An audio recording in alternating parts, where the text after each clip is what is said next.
I'm James. I'm Dan. We're Sonic Couture. At Sonic Couture, we look for strange sounds.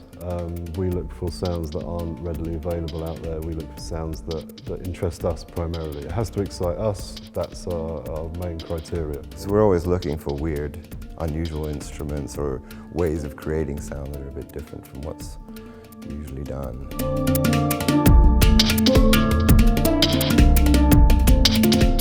We travel all over the world to find these instruments and to find people who are.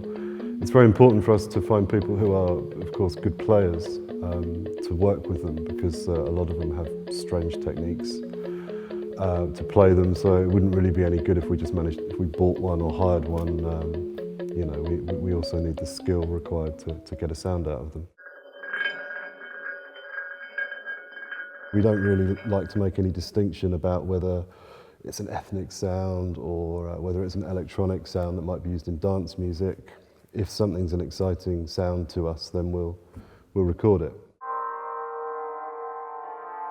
There are ensembles who perform bow piano, but you need 10, 12 people all standing around the piano, all bowing their part in time. It's the perfect example of a sampled instrument because it doesn't really exist.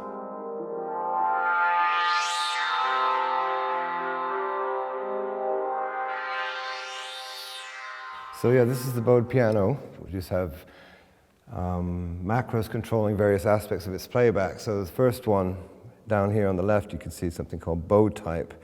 We have 3 different bows, a soft bow, a hard bow, and then a short staccato bow, which are changed with this macro here, which you can do with the controller. So that's a soft,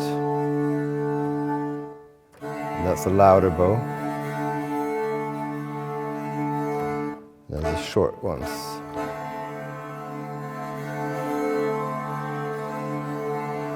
And then of course you can do other things with the same instrument. We have other presets.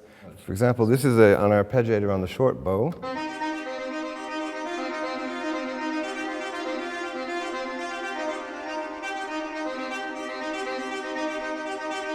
We have all controls over the filters here. You can change the filter type. Resonance. And we have about 10 different presets like this, but you can make your own by chaining different effects in there and saving it as a rack. The pan drum is a circle, and the notes are round, and when you play it, you have sort of instant access to 8 or 9 notes. We actually have 2 pan drums. This is a Mark II. Once again, we have control over the strike, the way the drum is actually hit. So the basic one is in the center of each note around the pan drum, but you can change it to be near the edge, to a slap, A big slapping. to in between each note, sounds quite out of tune, to a knuckle, hitting it with your knuckle. So you can change through all these different articulations of the same instrument using the macro.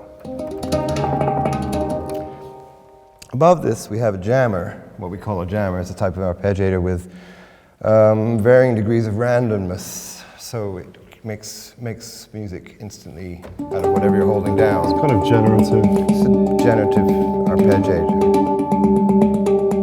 And you can do that and mix that moving the strikes.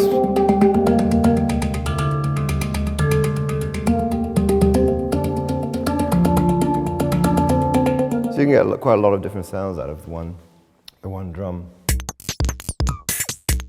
The concept behind the concrete drum kits was really to base it on musique concrète. So while they are electronic drum kits, and that's the end result, if you like, the starting points were often acoustic and a philosophy of micro sound, glitch music, minimal house, everything. It really uses these tiny little sounds amplified and compressed, so they have some impact.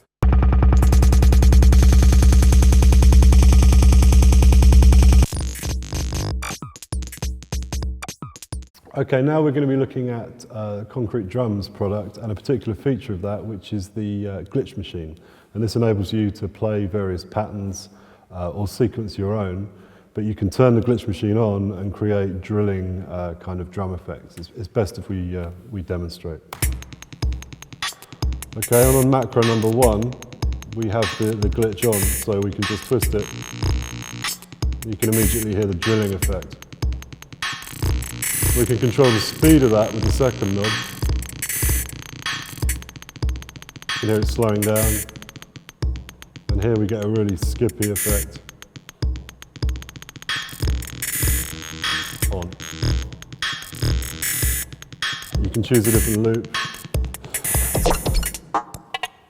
Switch between loops. And we've got a resonator on number 7 here. Gives everything a metallic sound.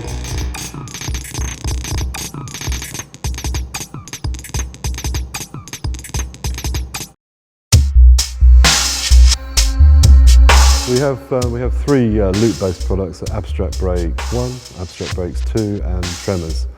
Tremors is a bit more orientated towards dubstep and breaks, that kind of thing. Abstract Breaks 1 and 2 a little bit more IDM, a little bit glitchy. Each groove comes as a complete groove, complete WAV file, clip if you want to use that. But also every component part is broken down, so you can take just the hi-hats and use those, or you can take the whole, you can build the whole loop separately out of the different loops and take the hi-hats out. You can mute parts, you can mix them. And where it gets really creative, and I find it endlessly creative, to be honest, is you can just take a different kick drum from one loop, the hats from another groove, the snares from that one, and the effects from that one. Throw them together, and of course Ableton instantly makes it work. You've got a million possibilities there.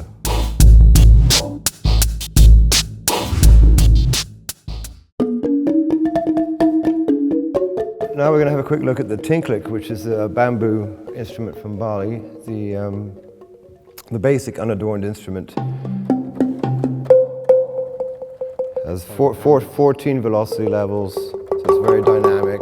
There's 6 alternate hits for every velocity level, So as you play it, you won't hear the same sample twice. You will never hear the same sample in a row. It gives a very natural response. So that's the basic voice, and then again you can take the same piece of bamboo and do something much more ethereal with it. Here we've rolled off the attack transient and put it in a big reverb space. We've kind of got an effect like whale song or something like that. There's so much more scope out there beyond bass, drums, guitar, piano, mini-moog. And we think music will be a richer place if people have better sounds to use.